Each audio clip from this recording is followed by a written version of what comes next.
Fire Prevention Week starts Monday. It's important because the American Red Cross says it's responded to nearly 200 house fires in Maine in 2023 alone. The Red Cross says its slogan this year is "Cooking Safety Starts With You." News Center Maine's Raya Wooten tells us more.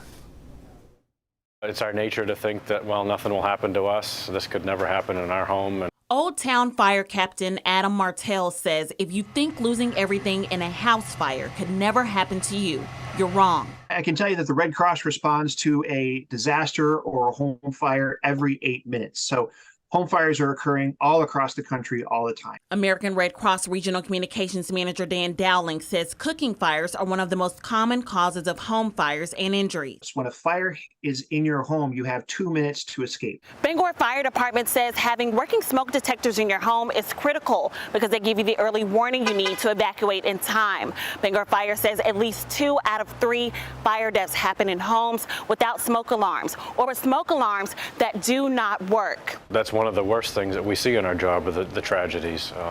And seeing something that could be preventable definitely is heartbreaking.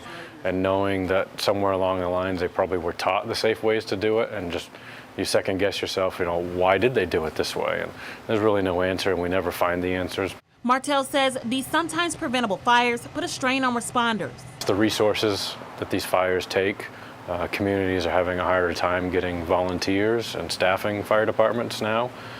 So it's big. It takes a lot of resources for a fire, and some of these communities don't have the luxury of having the resources. Martell says there are several ways to prevent cooking fires. Supervising your food while you're cooking it, staying in the kitchen and not going in the living room and sitting down and watching the rest of the football game while you cook things. Dowling says families should have an emergency plan, and he says make sure children know what a smoke alarm sounds like. Raya Wooten, News Center, Maine.